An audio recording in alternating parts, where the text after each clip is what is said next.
الحمد لله الحمد لله حمدا كثيرا كما أمر ونشهد أن لا إله إلا الله وحده لا شريك له ونشهد أن سيدنا محمدا عبده ورسوله صلى الله على محمد وعلى آله وأصحابه ما اتصلت عين بنظر أوصيكم عباد الله وإياي أولا بتقوى الله وقال جل جلاله عظيما أعوذ بالله من الشيطان الرجيم بسم الله الرحمن الرحيم فإذا قضيت الصلاة فانتشروا في الأرض وابتغوا من فضل الله واذكروا الله كثيرا لعلكم تفلحون صدق الله مولانا العلي العظيم وقال النبي صلى الله عليه وسلم إن أحب الأعمال إلى الله تعالى أدومها وإن قل صدق رسول الله صلى الله عليه وسلم அளவற்ற அருளாளனும் நிகரற்ற அன்புடையோனுமாகிய அல்லாஹு ஜல்ல ஷானுஹு வ தஆலாவின் திருநாமத்தினால் இன்றைய குதுபா பிரசங்கத்தை ஆரம்பம் செய்கின்றேன்.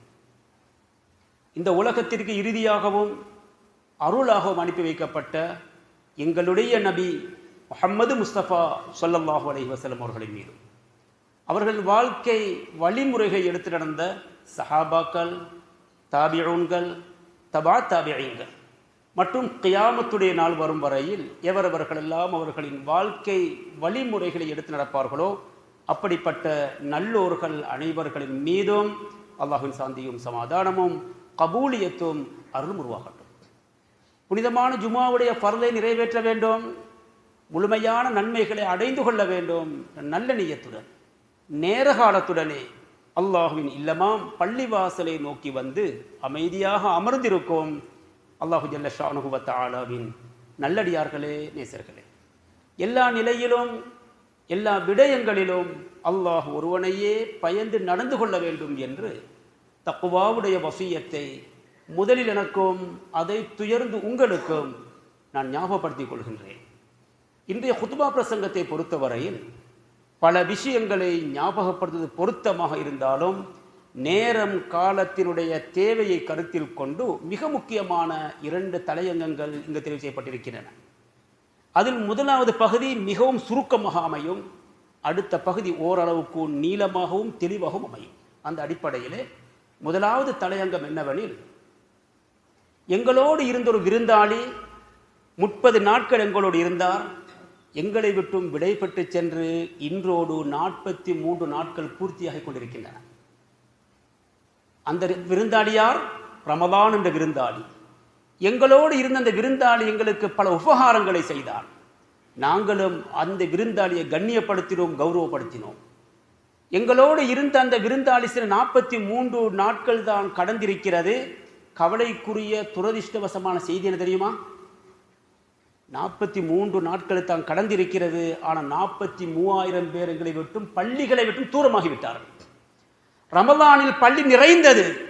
ஃபஜ்ருக்கு நிறைய தொழுதோமே, லுஹருக்கு நிறைய தொழுதோமே, அசர் மக்ரிப் இஷாவை கௌரவமாக கண்ணியமாக நிறைய ஜமாத்தோடு தொழுதோமே. கியாமுல் லைல் தொழுகை 2 மணித்தியாலம் 3 மணித்தியாலம் 4 மணித்தியாலம் சடைவில்லாமல் சோம்பல் இல்லாமல் உற்சாகமாக இருந்தோமே. அந்த கியாமுல் எங்கு போனது? தஹஜ்ஜுத் எங்கு இல்லாமல் ஆனது? அந்த இமாம் ஜமாத்தோடு தொழுத அந்த உற்சாகம் எங்கு மறைந்தது? திருமறை அல் குர்ஆன் சொல்வதை பாருங்கள். வஅபுது ரப்பக ஹத்தா யஅதியகல் யகீன். மேலும் நபியே, உமக்கு யகீன் என்ற அந்த மரணம் உங்களை வந்தடையும் வரையில் உமது இரட்சகனாகிய அல்லாஹ்வை நீங்கள் வணங்கிக் கொண்டே இருக்க வேண்டும். ரமலானுக்கு மட்டும் தொழுது போதுமா? ரமலானுக்கு மட்டும் குர்ஆன் ஓதி போதுமா? ரமலானுக்கு மட்டும் பள்ளி செழிப்பாக்கினால் போதுமா? ரமலானில் மட்டும் சதக்கா கொடுத்தால் போதுமா? சுப்ஹானல்லாஹ். ஒரு நாள் முஹம்மதுர் ரசூல் ஸல்லல்லாஹு அலைஹி வஸல்லம் சஹாபி அப்துல்லாஹ் இப்னு அம்ர் இப்னு ஆஸ் ரலியல்லாஹு அன்ஹுமா கூப்பிட்டு சொன்னார்கள், யா அப்துல்லாஹ் லா தகுன் மிஸ்ல ஃபுலான். தோழனே, இன்னாரை போன்று நீ ஆகிவிடாதே, இன்னாரை போன்று நீ இருக்காதே. அப்படி என்றால் அவர் நல்லவர் அல்ல, அவருடைய பண்பு சிறந்ததல்ல என்றாலும் ரசூலுல்லாஹ் அந்த பெயரை சொல்லவில்லை. அந்த சஹாபிக்கு தெரிந்திருக்கக்கூடும். காரணம், படிப்பினைக்காக ரசூலுல்லாஹ் சுட்டி காட்டி இன்னாரை போன்று ஆகக்கூடாது. இந்த ஹதீஸ் விளக்கத்தையும் ஹதீஸ் வார்த்தையும் பாருங்கள். சொன்னார்கள் ஸல்லல்லாஹு அலைஹி வஸல்லம், லா தகுன் மிஸ்ல ஃபுலான், இன்னாரை போன்று இருக்கக்கூடாது. என்ன விஷயம் என்று பார்த்தால், கான யகூமுல் லைல் ஃபத்தரக கியாமல் லைல், சில நாட்கள் மட்டும் அவர் கியாமுல் லைல் தொழுதார், சில நாட்கள் மட்டும் இரவு நேரத்தில் ஒளித்து வழங்கினார், சில நாட்கள் மட்டும் தொழுதார், சில நாட்கள் மட்டும் இரவு வணக்க ஈடுபடுகிறார், திடீரென விட்டு விடுகிறார். ஒரு நாள் 2 நாள் இபாதத்து, அடுத்த நாள் தூக்கம். சரியா? இது ரமதானுக்கு மட்டும் 2 ஜுஸு, ரமதான் முடிந்தால் ஒரு ஆயத்தும் இல்லையே. ரமதான் வந்தால் 10,000 சதகா, ரமதான் முடிந்தால் 1 ரூபாய் சதகா இல்லை. சரியா? இது பத்தரக்க கியாமுல் லைல், வெறுமனே சில நாட்களுக்கு மட்டும் அவர் கியாமுல் லைல் தொழுது, இந்த கியாமுல் லைல் தொழுகையின் வணக்கத்தை விட்டுவிட்டாரே, அவரை போன்று நீ ஆகிவிடாதே என்று முஹம்மது ரசூல் ஸல்லல்லாஹு அலைஹி வஸல்லம் அப்துல்லாஹ் இப்னு அம்ர் இப்னு ஆஸ் ரலியல்லாஹு அன்ஹுமா அவர்களை பார்த்து ரசூலுல்லாஹ் சொல்லிய செய்தி ஹதீஸ் ஷரீஃபிலே காண கிடைக்கிறது. இது ரசூல் ஸல்லல்லாஹு அலைஹி வஸல்லம் அவர்கள் எங்களுக்கு சொல்லித் தருகின்ற விஷயம் என்னவென்று பார்த்தால், அஹப்புல் அமால் இலல்லாஹி தஆலா அதுவமுஹா வ இன் கல்ல, கொஞ்சம் வணக்கமாக இருந்தாலும் பரவாயில்லை, அல்லாஹ்வுக்கு மிக விருப்பமானது எது தெரியுமா? அதுவமுஹா, மனிதர்கள் செய்கின்ற செயல்களிலே, வணக்க வழிபாடுகளிலே, நல்ல கருமங்களிலே அல்லாஹ்வுக்கு மிக விருப்பமானது அதுவமுஹா, தொடர்ந்து செய்யப்படுகின்ற அமல்களாகும். வயின் கல்ல, அது கொஞ்சமாக இருந்தாலும் பரவாயில்லை. ஒரு நாளைக்கு 2 ரக்காத்து தஹஜ்ஜுத், ஒரு 4 ரக்காத்து தஹஜ்ஜுத் கியாமுல் லைல் வித்ர் தொழுகிறோமே, ஒரு நாளைக்கு குறைந்து 2 ரக்காத்து லுஹா, 2 ரக்காத், ஒரு நாளைக்கு குறைந்து 2 ரூபா, 20 ரூபா, 10 ரூபா சதகா. ஆனால் தொடர்ந்து இது ஒரு நாளைக்கு எழுந்து 50 ரக்காத்து, அடுத்த நாள் 1 ரக்காத்தும் இல்லை. ஒரு நாளைக்கு 10, 12, 6, 8 லுஹா தொழுதார், அடுத்த நாள் 1 ரக்காத்தும் இல்லாமல் போனது. ஒரு நாளைக்கு சதக்கா, அடுத்த நாள் ஏழை கண்ண விரட்டுகிறார், ஏழை வந்தால் கோபப்படுகிறார், யாசித்து வந்தால் பேச மாட்டார், கோபிக்கிறார். ரமதான் ரமதான் வந்த பொழுது அள்ளி அள்ளி கொடுத்தாரே, இது வெறும் ரமதானுக்கு மட்டும் அமல்கள். ரமதானுக்கென்று இருந்த அமல் விசேஷமாக 2 தான். அது தவிர உள்ள எல்லா இபாதத்துகளும் வருஷம் முழுக்க மாறி மாறி வரும். உதாரணத்துக்கு தராபீஹ் தொழுகையும் பகல் நேரத்தில் நோட்டிருந்த ஃபர்லான அந்த நோன்பும் மட்டும்தான் நோன்புக்கு சொந்தமானது. அது தவிர வளமையாக தொழுத ஃபர்லான தொழுகை இமாம் ஜமாத் அது எப்பொழுதும் இருக்கும். ஒவ்வொரு ஃபர்லான தொழுகைக்கு முந்திய சுன்னத்து பிந்திய சுன்னத்து அது எப்பொழுதும் இருக்கும். அல் குர்ஆனோடு இருக்கின்ற தொடர்பு அது மௌத்து வரை தொடர வேண்டும். சதகா தான தர்மம் அது எப்பொழுதுமே செய்யப்பட வேண்டும். இரவு வணக்கம் என்பது எப்பொழுதுமே தொழ வேண்டியது. இப்படி எந்த இபாதத்தை நீங்கள் பார்த்தாலும் ரமதானுக்கென்று விசேஷமாக செய்தது 2 தான். அது தராவீஹ் தொழுகையும் ஃபர்லான நோன்பு. இது தவிர உள்ள எல்லா இபாதத்துகளும் தொடர்ந்தேர்ச்சியாக நாம் செய்ய வேண்டியது என்பதை ஞாபகப்படுத்தி நான் அடுத்த தலையங்கத்தில் நுழைய விரும்புகிறேன். காரணம் தெரியுமா? ரமதான் வந்த பொழுது பள்ளிகள் நிறைந்து வழிந்தன. 2 சப்பு, 6 சப்பு, 10 சப்பு, 8 சப்பு, 15 சப்பு. சுபஹானல்லாஹ். ரமதான் முடிந்து ஷவ்வால் பிறை கண்டதும் பழைய குருடி கதவை திறந்தது போல பழைய நிலைக்கு பள்ளிகள் மாறிவிட்டதே. காணவில்லை, கண்டுபிடித்து தருவருக்கு சன்மானம் எழுதுகிறார்கள். சுபஹானல்லாஹ். ஒரு பள்ளி வாசலிலே ஒரு எழுதப்பட்டிருந்த ஒன்றை பார்த்தேன். எழுதியிருந்தார்கள், பள்ளி வாசல் சொல்லுகிறது. என்ன சொல்லுகிறது? என்னோடு இருந்த விருந்தாளிகள் சென்று விட்டார்கள், என்னோடு இருந்த விருந்தாளிகள் சென்று விட்டார்கள், என்னை சந்திக்க வந்த விருந்தாளிகள் சென்று விட்டார்கள், பழையவர்கள் மட்டும் மீதியாக இருக்கிறார்கள் என்று ஒரு பள்ளிவாசல் சொல்லுவது போல அந்த செய்தி எழுதியிருந்தார்கள். உண்மையிலே பள்ளிவாசலுக்கு அந்த பழையவர்கள், அந்த பழைய வயசாளி, அந்த முஅத்தின் சாப், குறிப்பிட்ட அந்த வாலிபர்கள், குறிப்பிட்ட அந்த வயது வந்தவர்கள், குறிப்பிட்ட சில சிறுவர்கள், நோம்புக்கு முந்தி எவர்கள் தொழுதார்களோ, நோம்புக்கு முந்தி யார் செழிப்பாடுக்கிறார்களோ அவர்கள் மட்டும்தான் பள்ளியை தொடர்பாக இருக்கிறார்கள். ரமதானுக்கென்று தொடர்பானவர்கள் போய்விட்டார்கள். அப்படி இல்லை இன்ஷா அல்லாஹ் நோன்பு வந்தது, நோன்பு பயிற்சியை தந்தது, இன்ஷா அல்லாஹ் மௌத்து வரையில் அமளிபாதத்தில் ஸ்திரமாக இருப்போம் என்பதுதான் இந்த குத்பா பிரசங்கத்தின் முதலாவது பகுதி. அதை மிகவும் சுருக்கமாக ஞாபகப்படுத்தப்பட்டிருக்கிறது. இரண்டாவது பகுதி, அதிலும் 2 விஷயம் இருக்கிறது. ஒன்று, இன்று மே மாதம் 1ஆம் திகதி சந்தோஷமான செய்தி என்னவெனில், பல்லாயிரக்கணக்கான நமது சகோதரர்கள், சகோதரிகள், உறவினர்கள், நண்பர்கள், அன்பர்கள் அல்லாஹுடைய அருளால் பல லட்சக்கணக்கான ரூபாய்களை அல்லாஹுக்காக வேண்டி தியாகம் செய்து ஹஜ்ஜுடைய வணக்கத்துக்கு தயாராகி கொண்டிருக்கிறார். இன்றும் சிலர் மதிய நேரத்தில் வெளியாக ஆரம்பித்து தொடர்ந்து கிட்டத்தட்ட 2000, 3000 லட்சம் பேர் ஸ்ரீலங்காவிலிருந்து வெளியாக தயாராக இருக்கிறார்கள். அத்தனை பேருக்கு துவா செய்து கொள்ளுங்கள். அல்லாஹ்வுடைய பிரயாணங்களை லேசாக்கட்டும், அவருடைய ஹஜ்ஜுகளை உண்மையான ஹஜ்ஜாக மாற்றட்டும், ஹஜ்ஜை மபரூராகட்டும். அவர்களுடைய பிரயாணங்கள் எந்த விதமான பிரச்சனைகளும் இன்றி அழகான முறையில் சென்று இஹ்லாஸோடு உண்மையான தூய்மையான எண்ணத்தோடு அந்த ஹஜ்ஜுடைய வணக்கத்தை அவர் நிறைவேற்றக்கூடிய பாக்கியத்தை கொடுக்கட்டும். இன்னும் யாரெல்லாம் ஹஜ்ஜி கடமையாகி இன்னமும் ஹஜ்ஜி செய்யாமல் யோசித்துக் கொண்டிருக்கிறோமோ, எதிர்வரக்கூடிய 2027ஆம் ஆண்டு அல்லாஹ் ஹயாத்தை எங்கள் நீடித்திருந்தால் நீயத்து வைத்துக் கொள்ள உறுதியாக என் மீது ஃபர்லான ஹஜ்ஜனை நிறைவேற்றி தீருவேன், அதற்கு தயாராகி கொள்வோம் இன்ஷா அல்லாஹ் இன்றிலிருந்து. இனி நாம் இப்பொழுதுதான் முக்கியமான தலைவருக்கு வர இருக்கிறேன். அதுதான் எங்களுக்கு தெரியும், சர்வதேசத்திலே தொழிலாளர் தினம் என்று பேசப்படுகின்ற ஒரு நாளில் இருந்து கொண்டிருக்கிறோம். இது சுருக்கமாக நோக்குவதானால் 1400 வருஷங்களுக்கு முன்பதாக முஹம்மது ரசூல் ஸல்லல்லாஹு அலைஹி வஸல்லம் அவர்கள் தொழிலாளர்களை பற்றி பேசியிருக்கிறார்கள், முதலாளிகளை பற்றி பேசியிருக்கிறார்கள், பெரியவர்கள் சிறியவர்களை பற்றி பேசியிருக்கிறார்கள், ஆண்கள் பெண்களை பற்றி பேசியிருக்கிறார்கள், பணக்காரர்களை பற்றி ஏழைகளை பற்றி பேசியிருக்கிறார்கள், விதவைகளை பற்றி பேசியிருக்கிறார்கள். இப்படி எல்லோரை பற்றியும் பேசிய சில செய்திகள் தான் இன்றும் சர்வதேச தினங்களாக மாறி இருக்கின்றன. வரலாறு கொஞ்சம் வித்தியாசமானது.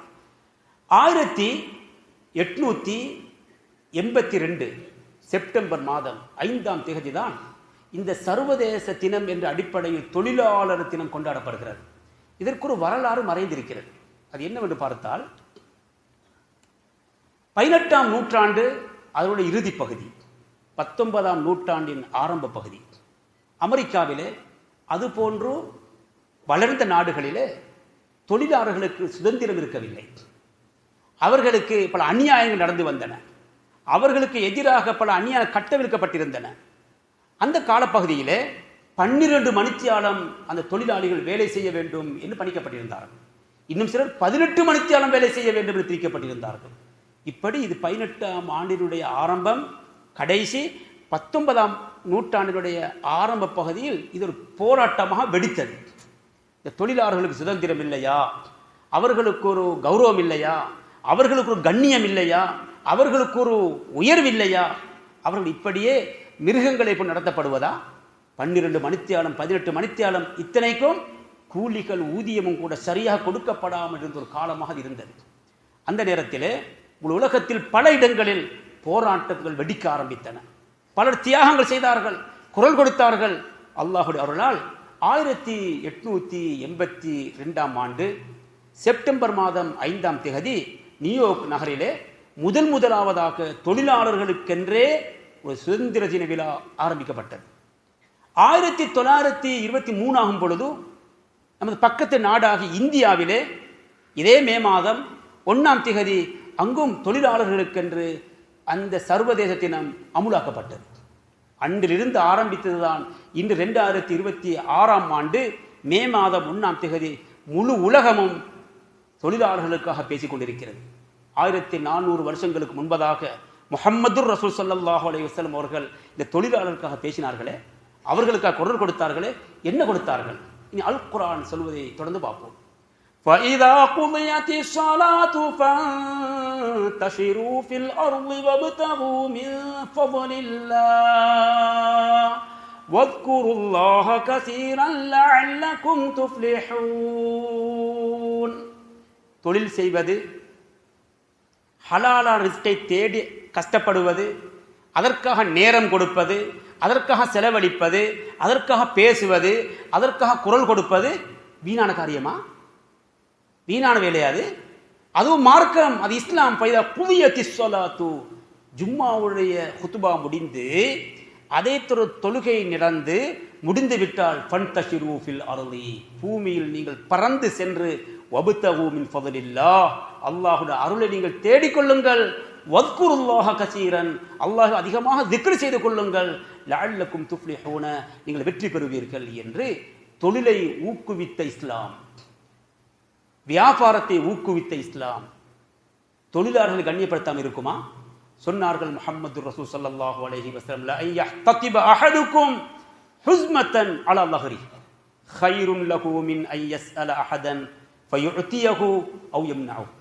ஸதக ரசூலுல்லாஹி ஸல்லல்லாஹு அலைஹி வஸல்லம். சொன்னார்கள் ஸல்லல்லாஹு அலைஹி வஸல்லம், உங்களில் ஒருவர் விறகுகளை காட்டுக்கு சென்று எடுத்து அதை கட்டி எடுத்துக்கொண்டு முதுகுகளை சுமந்து வந்து தேவையானவர்களுடைய வீடு வீடாக அலைந்து திரிந்து அதை விற்று கண்ணியமாக பிழைப்பதிருக்கிறதே, சுய கௌரவத்தோடு வாழ்வதிருக்கிறதே, தன் கால் மீது மட்டும் நிற்பதிருக்கிறதே, கைருன் அன் யஸ்அல அஹதன் ஃபயுஅதியஹு அவ் யம்னஅஹு. இவர் இப்படி செய்யாமல் யார் யாரோ ஒரு மனிதர்கள் வீட்டுக்கு சென்று பிச்சை கேட்பதை விட, யாசித்து நிற்பதை விட, கேவலப்படுவதை விட, சுய கௌரவத்தை இல்லாமலாக்குவதை விட தானாக தன் முதுகந்தண்டிலே, தன் முதுகுகளின் மேலே விறகுகளை எடுத்து சுமந்து வீடு வீடாக, காடு காடாக, நாடு நாடாக, வீடு வீடாக, ஊர் ஊராக, கிராம கிராமமாக திரிந்து திரிந்து தொழில் செய்தால் அது அவருக்கு சிறந்தது, அது கண்ணியமானது. மதல்லத்துன் மக்ரமத்துன் ரெண்டு இருக்கிறது. கேட்பது கேவலமானது, உழைப்பது கௌரவமானது. இஸ்லாம் அதை கண்ணியம் என்று சொல்லுகிறது. அடுத்தவனிடம் பிச்சை கேட்காதே, அடுத்தவன் கேட்டு போகாதே, அடுத்தவனை கெஞ்சி கேவலப்பட்டு விடாதே. நீ உன் கால் நீ தைரியமாக நில், நீ உறுதியாக நில், நீ நல்லவனாக இரு, கௌரவமாக இரு. நீ கள்ளனாகாதே, கொள்ளைக்காரனாகாதே, கொலைகாரனாகாதே. நீ கண்ணியமானவர்கள் ஹலாலான வியாபாரம் செய்கின்ற, தொழில் புரிகின்ற, நியாயமான முறை நடந்து கொள்ளுகின்ற ஒரு கண்ணியமான தொழிலாளியாக நீ இரு. அது கண்ணியமானது என்று முஹம்மது ரசூல் ஸல்லல்லாஹு அலைஹி வஸல்லம் சொல்லி தருகிறார்கள். கண்ணியமான அல்லாஹுவின் நல்ல நேசர்களே, உலகத்தில் ஏதாவது ஒரு தொழில் கேவலம் என்று சொல்லலாமா? உதாரணத்துக்கு ஊத்தை அழுகிறார்களே, குப்பைகளை சேர்க்கின்ற லொரிகளை வேலை செய்கிறார்களே, அவர் கேவலமானவர்களா? மிக கண்ணியமானவர்கள், அவர்கள் கண்ணியப்படுத்தப்பட வேண்டியவர்கள். அவர்களுக்குத்தான் ஆகக்கூட சம்பளம் கொடுக்கப்பட வேண்டும். காரணம் என்று பாருங்கள், ஒரு நாளைக்கு, 2 நாளைக்கு, ஒரு 3 நாளைக்கு அந்த ஊத்தை ஏற்றுகின்ற, அழுக்குகளை சுமந்து வருகின்ற லொரி வரவில்லை, என்ன நடக்கும்? ஊரை நாட்டம் எடுக்கும், துருவாடை எடுக்கும், நோய் பரவும், பயங்கரமான நோய்கள் பரவ ஆரம்பித்துவிடும். சுகதேகிகள் நோயாளிகளாக மாறிவிடுவார்கள், சுவாசிக்க முடியாமல் போய்விடும், நாற்றம் வந்துவிடும், ஊரை நாட்டமுள்ள ஊராக மாறிவிடும். அத்தனை நாற்றத்தையும் துருவாடையையும் அழுக்குகளையும் அந்த நஜிசுகளையும் ஆட்டுகிறார்களே, அவர்களுக்கு நாம் எவ்வளவு கௌரவம் நடக்க வேண்டும், அவர் எவ்வளவு கௌரவம் மதிக்க வேண்டும், அவரை கண்ணியமாக பார்க்க வேண்டும். இப்படி ஒவ்வொரு தொழிலும் கண்ணியமானது. இந்த உலகம் இயங்குவதற்கு அல்லாஹ் சபபாக நியமித்ததே பல தொழிலாளர்களை. உதாரணத்துக்கு நாம் உண்ணுகின்ற உணவு இருக்கிறதே, ஒரு கவனம் உணவு எங்கிருந்து வந்தது? நேரடியாக லொரியில் வந்ததா? நேரடியாக வீட்டுக்கு வந்ததா? நேரடியாக கடைக்கு வந்ததா? எத்தனை ஆயிரக்கணக்கான உழைப்பு, வியர்வை, கஷ்டம், தாகம், பசி அங்கு மறைந்திருக்கிறது. இதே போல நாம் உடுத்திருக்கிற உடுப்பு, சுபஹானல்லாஹ், அணிந்திருக்கிறோமே, ஜுப்பாவா, ஷேட்டா, பெனியனா, சுபஹானல்லாஹ், தொப்பியா, இந்த அத்தனை ஆடைகளும் எங்கிருந்து வந்தது? இந்த ஒவ்வொன்றுக்கும் பின்னால் பல்லாயிரக்கணக்கான மனிதர்கள் வியர்வை தங்கி இருக்கிறது, மறைந்திருக்கிறது, கவலைகள் மறைந்திருக்கின்றன, தியாகங்கள் மறைந்திருக்கின்றன. இது மட்டுமல்ல, நாம் பாவிக்கின்ற வாங்கின எத்தனை பொருட்கள் இருக்கின்றனவே, ஆயிரக்கணக்கான லட்சக்கணக்கான பொருட்களை கடைக்கு வாங்குகிறோமே, சாதாரணமான ஒரு விலையை கொடுத்து வாங்குகிறோமே, எங்கிருந்து வந்தது? எல்லாம் இங்கு உற்பத்தி ஆகியதா? இப்போது வீட்டில் உற்பத்தி ஆகியதா? இப்போது ஊரில் உற்பத்தி ஆகியதா? எங்கெங்கோ உற்பத்தி செய்யப்படுகின்றன, எங்கெங்கோ வாங்கி கொண்டிருக்கிறோம். இதற்கு அத்தனைக்கும் பின்னால் இருப்பவர்கள் தொழிலாளிகள் தான். அது மட்டும் இல்லை, இன்னும் எத்தனை சேவைகள். இந்த கரண்ட், இந்த பேர் சுத்துகிறதே, இந்த மைக்கில் நான் பேச உங்களுக்கு கேட்கிறதே, இந்த மின் குமிகள் ஒலித்துக் கொண்டிருக்கிறதே, இதை சேவைகள் இல்லையா? இந்த சேவைகளுக்கு பின்னால் எத்தனை பேர் வேலை செய்கிறார்கள்? இந்த கரண்ட், இந்த மின்சாரம் இந்த பள்ளிக்குள் வேலை செய்ய வேண்டுமா? எத்தனை ஆயிரக்கணக்கான மனிதர்கள் பின்னே ஒலித்துக் கொண்டிருப்பார்கள். இந்த பேர் சுத்துகிறதா? இந்த மைக் வேலை செய்கிறதா? இப்படி ஒவ்வொன்றையும் பாருங்கள். இந்த சேவைகள் நடப்பதற்கு பின்னால் பலர் உழைத்துக் கொண்டிருக்கிறார்கள். எனவே உழைப்பாளிகள் கண்ணியப்படுத்தப்பட வேண்டும், கௌரவமாக பாதுகாக்கப்பட வேண்டும், அவர்களுக்குள்ள ஊழியங்கள் சம்பளங்கள் நிறைவாக கொடுக்கப்பட வேண்டும். பின்னால் பார்ப்போம் இன்ஷா அல்லாஹ்.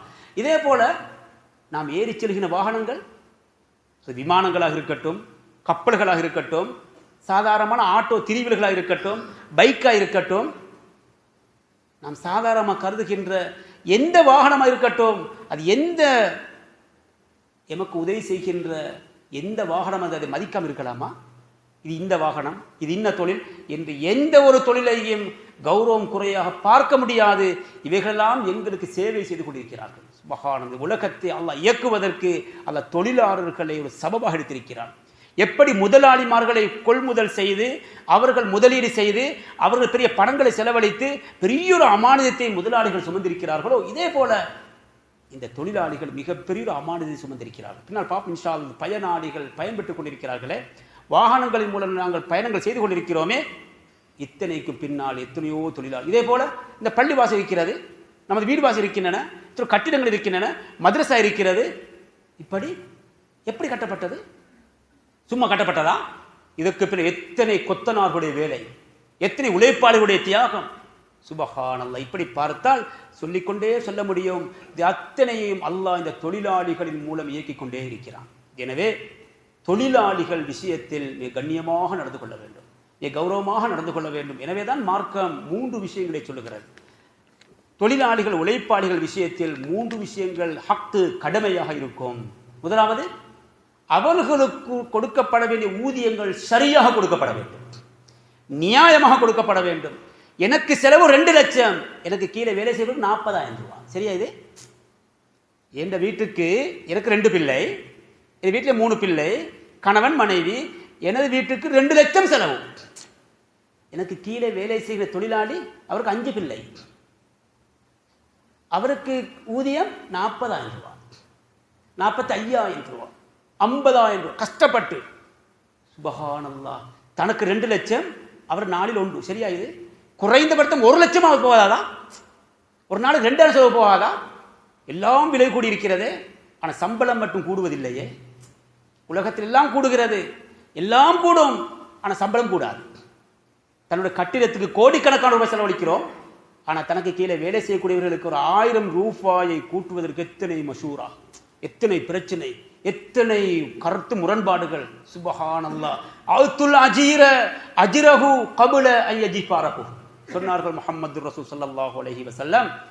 உனக்கு கீழே வேலை செய்கின்ற தொழிலாளி இருக்கிறார்களே, அவர்களுடைய வியர்வை காயமுன் அவர்களுக்கு கொடுக்கப்பட வேண்டிய சம்பளத்தை சரியாக முறையாக அழகாக சந்தோஷமாக கொடுத்து விடுங்கள்.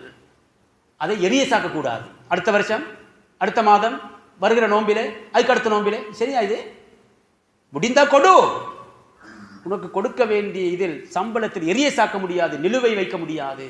மாறாக சரியாக கொடுக்கப்பட வேண்டும், அதுவும் பூர்த்தியாக கொடுக்கப்பட முடியுமான அளவுக்கு அவர்கள் சந்தோஷப்படுத்தப்பட வேண்டும். இன்னும் ஒரு செய்தி இருக்கிறது. சொன்னார்கள் ஸல்லல்லாஹு அலைஹி வஸல்லம், எங்களுக்கு கீழே வேலை செய்கின்ற காதிம்கள் இருக்கிறார்களே, ஆமில்கள் இருக்கிறார்களே, எங்களுக்கு கீழே பணிபுரிகின்ற மனிதர் இருக்கிறார்களே, அவர்கள் யார் தெரியுமா? இஹ்வானுக்கும், உங்களுடைய சகோதரர்கள் தான்.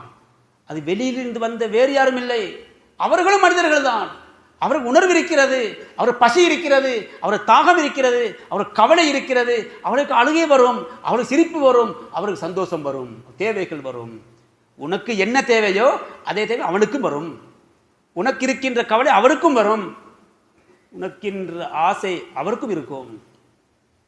எனவே உங்களுக்கு கீழால் இருக்கின்ற ஒவ்வொருவரும் உங்களுடைய ஹாதிம்களாக இருந்தாலும் உணர்வுள்ள மனிதர்கள், கண்ணியமான மனிதர்கள், இந்த உலகத்தையே இயக்கிக் கொண்டிருக்கின்ற மனிதர்கள். சுருக்கமாக சொல்ல போனார், முதலாளிகளை வைத்து அல்லாஹ் உலகத்தை இயக்குவது போல அதில் 3 அல்லது 4 மடங்கு தொழிலாளிகள் கூட உலகத்தில்.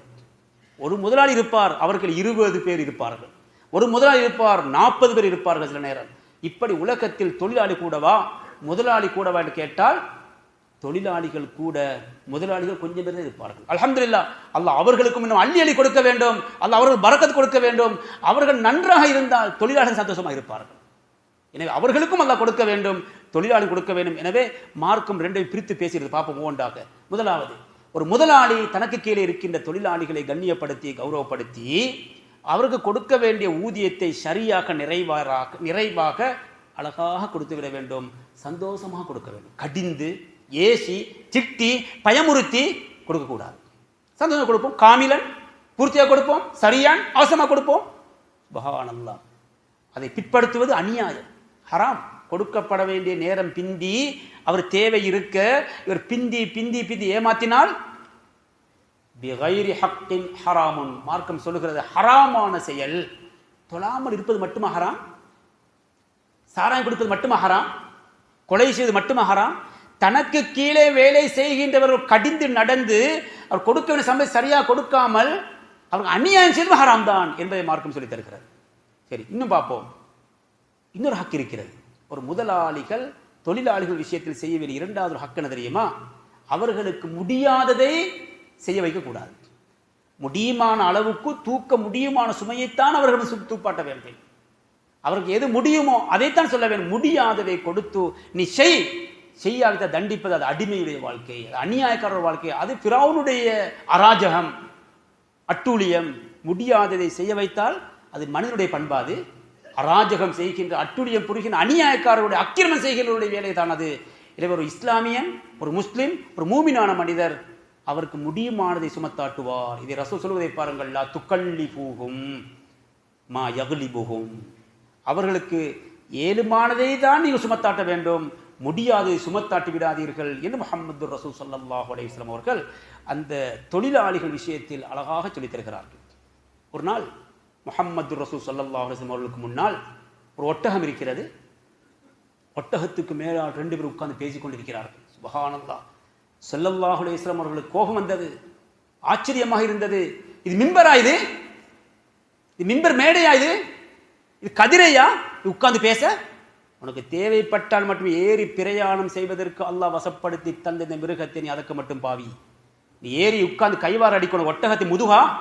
சுப்ஹானல்லாஹ். கருணையான மார்க்கம், இரக்கமுள்ள மார்க்கம், அன்புள்ள மார்க்கம். ரசூல் சொன்னார்கள், இந்த ஒட்டகம் படைக்கப்பட்டது உங்களுக்காக, அதில் நீங்கள் பிரயாணம் செய்யுங்கள், ஏறி சவாரி செய்யுங்கள்.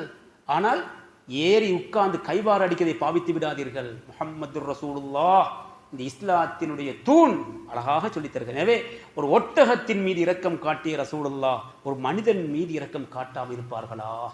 எனவே அவருக்கு முடியுமானதை சுமத்தாட்டுவோம், முடியுமான வேலை அவர்கள் கொடுப்போம், முடியுமானதை அவர்கள் செய்யட்டும். முடியுமானதை கொடுத்தும் செய்யாவிட்டால் என்ன செய்ய வேண்டும் அது பின்னால் பார்ப்போம் இன்ஷா அல்லாஹ். அதையும் பார்ப்போம். இது தொழிலாளர்களுக்குள்ள விஷயத்தை சொல்லிக் கொண்டு போகிறோம். மூன்றாவது இன்னும் ஒன்று இருக்கிறது, லா யஜூஸ் இஹானத்துஹு. தனக்கு கீழே வேலை செய்யக்கூடிய கேவலப்படுத்தக்கூடாது. சில இடத்திலே மாடு என்று சொல்லுவார்கள், கழுதை என்று சொல்லிவிடுவார்கள். சில இடத்திலே இன்னும் பல வார்த்தையை பாவிப்பார்கள். காரமான வார்த்தை, கஷ்டமான வார்த்தை, கோலமான வார்த்தை, அநாகரிகமான வார்த்தை, உள்ளம் உடைந்து நொறுங்கிவிடும். ஏன் இவ்விடத்தில் வேலை செய்கிறேன்?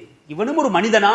இது உள்ளத்தால் கேட்பார், உள்ளத்தால் அழுவார், ஆனால் பேச முடியாது. காரணம், இவர் அடிமைப்பட்டிருக்கிறார், இவர் மாட்டிக்கொண்டிருக்கிறார், கலர முடியாது என்ற ஒரே ஒரு காரணத்துக்காக அவருக்கு இவர் அடிபணிந்து ஒரு அடிமையை போன்று நடப்பார். ஆனால் உள்ளத்தால் பதுவா செய்வார். இவர் நாசமா போகட்டும், இவர் சொத்து அழிந்து போகட்டும், இவனுக்குமா அல்லாஹ் கொடுத்தான் என்று உள்ளத்தால் கேட்பார். அதற்கு வழி வைக்கக்கூடாது. இது முதலாளிகளுக்குரிய பொறுப்பு. இன்னும் இருக்கிறது, ரசூல் சொல்வதை பாருங்கள், இஹ்வானுக்கும் ஹவலுக்கும் ஜஅலஹுமுல்லாஹு தஹ்த ஐதீக்கும். உங்களுக்கு கீழே வேலை செய்கின்றவர்களை எல்லாம் அல்லாஹ் தான் உங்களுக்கு கீழே வைத்தான். அல்லாஹ் நாடினால் அவர்களுக்கு கீழே உங்களை ஆக்கி விடுவான். அல்லாஹ்க்கு முடியாதா? இன்று முதலாளி, நாளை அவரை அல்லாஹ்வுக்கு தொழிலாளியாக்க முடியாதா? 2004ஆம் ஆண்டு டிசம்பர் மாதம் 26ஆம் திகதி இந்த நாட்டில் என்ன நடந்தது? கிட்டத்தட்ட 20 வருஷத்துக்கு முந்தி 2004ஆம் ஆண்டு டிசம்பர் மாதம் 26ஆம் திகதி இந்த நாட்டிலே என்ன நடந்தது? வரலாறு சொல்லுகிறது, சுனாமி. 9 மணி 9:50 கிட்டத்தட்ட 9:50 மணி அளவில் ஒரு ஓசை சத்தம் தெரிய வந்தது. என்ன சத்தம்? சுனாமியாம் என்று கேள்விப்பட்டோம். அதுவரையில் சுனாமியை பற்றி தெரியாது எங்களுக்கு. தெரிந்தோம் 2004ஆம் ஆண்டு டிசம்பர் 26ஆம் திகதி. கிட்டத்தட்ட ஒரு 50 நிமிடம் தான், அவ்வளவுதான். எத்தனை கோடி, மில்லியன், பில்லியன், ட்ரில்லியன் டாலர் கணக்கு போட முடிக்க முடியுமா? அழிந்து நாசமாகியதே. எத்தனையோ பெரிய பெரிய கோடீஸ்வரர்கள் ஏழையாக மாறினார்களே. முடிந்து போனது, இல்லாமல் போனது, அழிந்து போனது. அல்லாஹ்வுக்கு முடியும். எவர்களை அல்லாஹ் உங்களுக்கு கீழே ஆக்கினானோ அதே அல்லாஹுக்கு முடியும் உங்களுக்கு அவர்களுக்கு கீழே ஆக்கிவிட முடியும். சொல்வதை பாருங்கள், ஜஅலஹுமுல்லாஹு தஹ்த ஐதீக்கும். அந்த தொழிலாளிகள் இன்று உங்களுக்கு கீழே இருக்கிறார்கள், அல்லாஹ் உங்களுக்கு கீழே ஆக்கி தந்திருக்கிறான். அல்லாஹ் நாடி இருந்தால் அவர்களுக்கு கீழே உங்களை ஆக்கி இருக்கலாம், அதை ஆக்க முடியும் பின்னாலும்.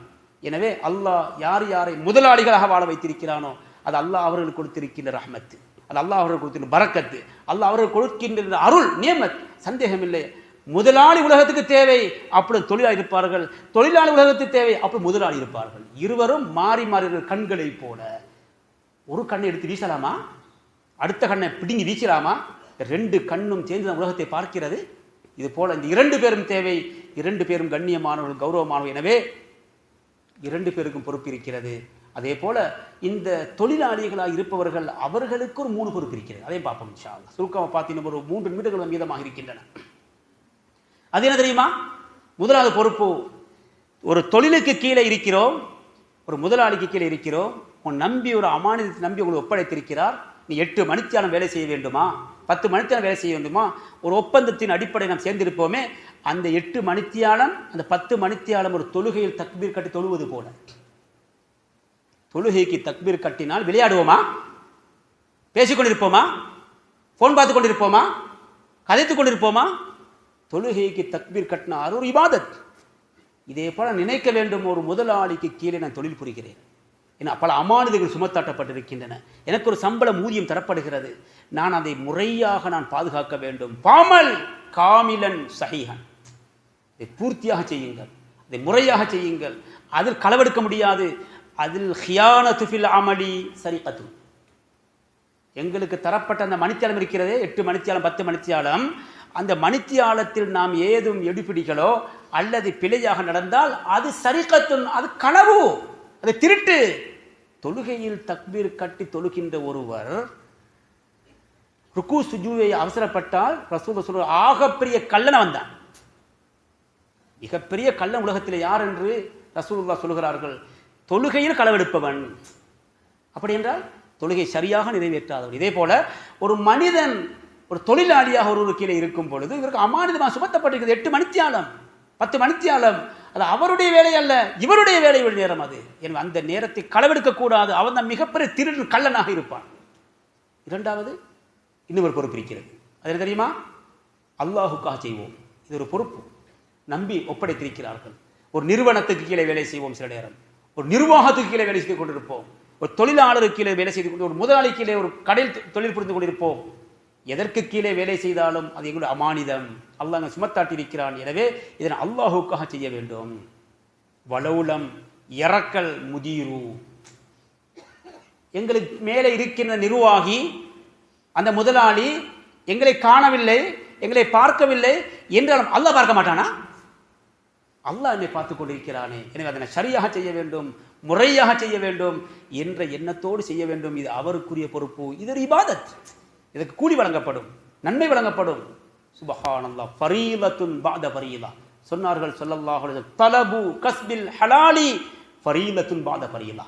ஃபர்லான இபாதத்துகளுக்கு பிறகு ஹலாலான ஒரு உணவை தேடி செல்வதும் அதற்காக உழைப்பதும் அதுவும் ஃபர்துதான் என்று முஹம்மது ரசூல் ஸல்லல்லாஹு அலைஹி வஸல்லம் இபாதத் ஒரு நன்மையான காரியம் சொல்லி தருகிறார். இதுவே மூன்றாவது அந்த தொழிலாளிக்கு ஒரு பொறுப்பு இருக்கிறது. இந்த தொழில்களுக்காக லுஹ்ரு தொழுகையை கலாவாக்குவது, அசரை கலாவாக்குவது, மக்ரிபை கலாவாக்குவது, இஷாவை கலாவாக்குவது, தொழுகையெல்லாம் நாசமாக்கி தொழில் செய்ய வேண்டுமா? அதற்கு ஒரு அனுமதி தராத முதலாளியிடத்தில் தொழில் செய்ய வேண்டுமா? ஹராமான ஒரு தொழில் ஈடுபடக்கூடிய முதலாளிக்கு நீ வேலை செய்ய வேண்டுமா? இப்படியெல்லாம் பல பொறுப்புகள் இருக்கின்றன. எனவே இந்த 2 பக்கம் இருக்கிறது. முதலாளி அவருக்குரிய பொறுப்பை சரியாக நிறைவேற்ற வேண்டும், அதே போல தொழிலாளி அவருடைய பொறுப்பை சரியாக செய்ய வேண்டும். எனவே இந்த குதுபா பிரசங்கத்தில் 2 விஷயங்கள் சுருக்கமாக ஞாபகப்படுத்தப்பட்டன. முதலாவது செய்தி, இந்த உலகத்திலே மூமினூன்கள் ஹஜ்ஜி செய்வதற்காக புறப்பட தயாராகி கொண்டிருக்கிறார்கள். அரபு நாடுகளிலிருந்தும் அரபு நாடு அல்லாத ஏனைய உலகத்தின் எல்லா திசைகளிலிருந்தும் பல்லாயிரக்கணக்கான பல லட்சக்கணக்கான மனிதர்கள் ஹஜ்ஜுடைய பயணத்துக்கு ரெடி ஆகி கொண்டிருக்கிறார்கள். அல்லாஹ் அத்தனை பேருடைய ஹஜ்ஜை மக்பூலாக்குவானாக, மபரூராக்குவானாக, சாயன் மஷ்கூராக்குவானாக என்று முதலாக துவா செய்யப்பட்டு ஹஜ்ஜி கடமையாகி இன்னமும் நியத்து வைக்காமல் இன்னமும் யோசித்து யோசித்து இருக்கக்கூடியவர்கள் யோசித்தது போதும், அடுத்த வருஷம் அல்லாஹ் ஹயாத்தை நீடிக்கட்டும், அந்த ஹஜ்ஜுடைய கடமை நிறைவேற்றுவேன் என்று இப்பொழுதே தயாராகி கொடுக்கணும் இன்ஷா அல்லாஹ். இது முதலாவது சொல்லப்பட்ட செய்தி. இரண்டாவது சொல்லப்பட்ட செய்தி தான் ரமதானுடைய மாதம் எங்களை விட்டும் பிரிந்து சென்று 43 நாட்கள் கழிந்திருக்கின்றன. ஆனால் நாங்களோ 43,000 பேர் பள்ளியை விட்டு தூரமாக இருக்கிறோம். 43 கிலோமீட்டருக்கு அப்பால் இருந்து தொழுது கொண்டு இருக்கிறோம், அல்லது பள்ளியை விட்டும் தூரமாகிவிட்டோம். எனவே எப்படி ரமலானில் பள்ளியோடு நெருக்கமாக இருந்தோமோ அதை விட நெருக்கமாக நம்ம இபாதத்தை ஸ்திரப்படுத்துவோம் என்ற செய்திதான் இரண்டாவது ஞாபகப்படுத்தப்பட்ட செய்தியாகும். இது நான் மூன்றாவது சொல்லப்பட்ட செய்தி ஓரளவுக்கு விரிவாக பேசினோம். அது முதலாவது பகுதி தொழிலாளர் தினம் என்று முழு உலகமும் பேசிக் கொண்டிருக்கின்ற நாள். இதுக்குள்ள வரலாறை பார்த்தோம். 1882 செப்டம்பர் 5ஆம் தேதி என்ன நடந்தது என்று பார்த்தோம். 1923 இந்தியாவிலே ஆரம்பிக்கப்பட்ட செய்தியை பார்த்தோம். இதே போல 18ஆம் ஆண்டு 19ஆம் ஆண்டு ஆரம்ப பகுதியிலே இந்த அமெரிக்கா போன நாடுகளிலே அநீதியும் அட்டுழியும் கூடுதலாக கொடுக்கப்பட்டு அந்த தொழிலாளிகளுக்கு கண்ணியம் கொடுக்கப்படாமல் அவர்கள் 12 மணி நேரம் 18 மணி வேலை வாங்கப்பட்டு ஊதியங்கள் கொடுக்கப்படாமல் இருந்த ஒரு காலத்தில் தான் அவர்களுக்காக குரல் கொடுக்கப்பட்டு அவர்களுடைய வேலை நேரம் 8 மணி நேரமாக சுருக்கப்பட்டது. அதை பற்றியெல்லாம் சொல்லப்பட்டது. இந்த விஷயங்களை எல்லாம் ரசூலுல்லாஹ் ஒரு தொழிலாளிகளுடைய கண்ணியம் கௌரவத்தை 1400 வருஷங்களுக்கு முன் பேசிவிட்டார்கள். எனவே தொழிலாளிகளுக்காக நாம் செய்ய 3 ஹக் இருக்கிறது. இதே போல தொழிலாளி செய்ய வேண்டிய 3 பொறுப்பு இருக்கிறது. இதே போல முதலாளி என்ன செய்ய வேண்டும் போன்ற பல செய்தி ஞாபகப்படுத்தப்பட்டன. எனவே அல்லாஹ் ஜல்ல ஷானுஹு வ தஆலா நல்லதை கேட்டு நல்லதை செய்த நல்லவர்களாக நம் அனைவரையும் அல்லாஹ் கபூல் செய்வானாக. ரப்பெங்கள் குற்றம் குறைகளை மன்னிப்பாயாக, நல்லவர்களாக வாழ வைப்பாயாக, நல்ல நிலையிலங்களை மூத்தாக்குவாயாக, கலிமாவோடு வாழ்ந்து கலிமாவோடு மரணித்து மேலான ஜன்னத்துல் ஃபிர்தௌஸில் எங்களை குடியமர்த்துவாயாக. ரப்பே முழு உலகத்திலும் இஸ்லாமிய நாடுகளுக்கும் அரபு நாடுகளுக்கும் முஸ்லிம்களுக்கும் முஸ்லிம் அல்லாதவர்களுக்கும் மிகப்பெரிய ஒரு பிரச்சனை சென்று கொண்டிருக்கிறது யா அல்லாஹ். போர் வெடித்து ஓரளவுக்கு அமைதியாக இருக்கிறது யா அல்லாஹ். மீண்டும் ஒரு முறை அந்த போர்கள் வெடித்து விடாமல் நீ காப்பாற்றுவாயாக. முஸ்லிம்களுக்கு வெற்றியை கொடுப்பாயாக, முஸ்லிம்களுடைய அக்கீதாக்களை சீராக்குவாயாக, முஸ்லிம்களாக வாழ வைப்பாயாக, அரபு நாட்டு தலைவர்களை சீராக்கிடுவாயாக, ஈரான் நாட்டை காப்பாற்றுவாயாக, அங்கு வாழுகின்ற முஸ்லிம்களுடைய அக்கீதாவை சீராக்கிடுவாயாக, அந்த அக்கிரமத்தையும் அட்டூழியத்தையும் எதிர்த்து போராடுகின்ற ஒவ்வொருவருக்கும் நீ உதவி செய்தருவாயாக. யா அல்லாஹ் முஸ்லிம் சமூகத்தை காப்பாற்றுவாயாக. இந்த அநீதியையும் அட்டூழியையும் அக்கிரமங்களை கட்டவிழ்த்து விட்டு வேடிக்கை பார்த்து கொண்டிருக்கின்ற அநியாயக்காரர்களுக்கு நீ முடிவு கட்டுவாயாக. ரப்பே அபர்ஹா படையை, யானை படையை நீ அழித்து நாசமாக்கியது போல பத்ரு களத்திலே 300 சொச்சம் சஹாபாக்களுக்கு நீ வெற்றி கொடுத்து அந்த சஹாபாக்களை கண்ணியப்படுத்தியது போல இந்த உலகத்திலே வாழுகின்ற முஸ்லிம் நாடுகளையும் இஸ்லாம் என்ற பெயரை சுமந்திருக்கின்ற அந்த முஸ்லிம்களையும் நீ காப்பாற்றிடுவாயாக. இந்த ஹக்கையும் பேசி அதற்காக தியாகம் செய்து கொண்டிருக்கின்ற அந்த தியாகங்களை கபூல் செய்வாயாக. ரப்பே முஸ்லிம்களுக்கு வெற்றியை கொடுப்பாயாக, ஈமானை வளர்த்தருள்வாயாக, இஸ்லாத்தை காப்பாற்றிடுவாயாக, முஸ்லிம்களின் உரிமைகளை காப்பாற்றிடுவாயாக. கலிமாவோடு வாழ்ந்து கலிமாவோடு மரணித்து மேலான ஜன்னத்துல் ஃபிர்தௌஸில் பாக்கியத்தை நம் அத்தனைவருக்கும் தந்தருவாயாக. வாஹிரு தாவானா அல்ஹம்துலில்லாஹி ரப்பில் ஆலமீன். அல்ஹம்துலில்லாஹி நஹ்மதுஹு வ நஸ்தஈனுஹு வ நஸ்தக்ஃபிருஹு வ நு'மினு பிஹி வ நதவக்கலு அலைஹி வ நுஸல்லி வ நுஸல்லிமு அலா முஹம்மதின் ஸல்லல்லாஹு அலா முஹம்மதின் வ அலா ஆலிஹி வ அஸ்ஹாபிஹி மத்தஸலத் ஐனும் பினதர் ஊஸீகும் இபாதல்லாஹ் வ இய்யாய அவ்வலம் பிதக்வல்லாஹ் فقال جل جلاله عظيما أعوذ بالله من الشيطان الرجيم بسم الله الرحمن الرحيم إنا جعلنا ما على الأرض زينة لها لنبلوهم أيهم أحسن عملا. بارك الله لنا ولكم بالقرآن العظيم ونفعنا وإياكم بالآيات والذكر الحكيم. أقول قولي هذا أستغفر الله لي ولكم فاستغفروه إنه هو الغفور الرحيم. أوصيكم ونفسي بتقوى الله.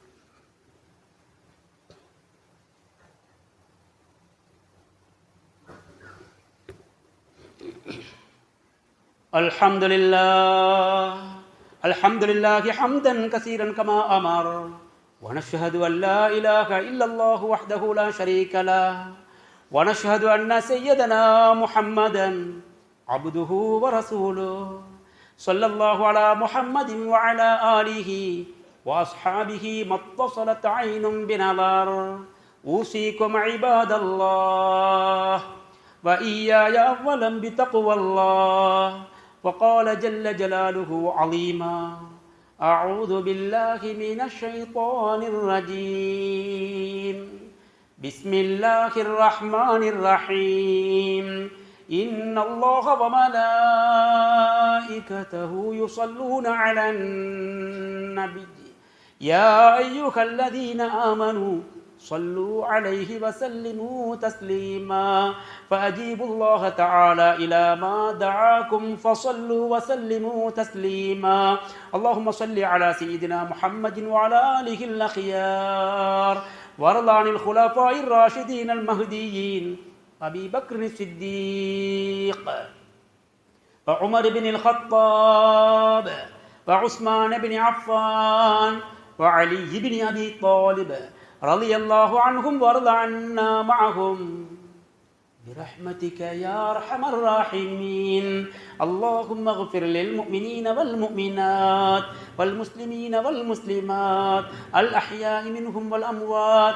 اللهم أجرنا من النار ولا تجعلنا من حطب النار. ربنا اغفر لنا ولإخواننا الذين سبقونا بالإيمان ولا تجعل في قلوبنا غلا للذين آمنوا ربنا إنك رؤوف رحيم.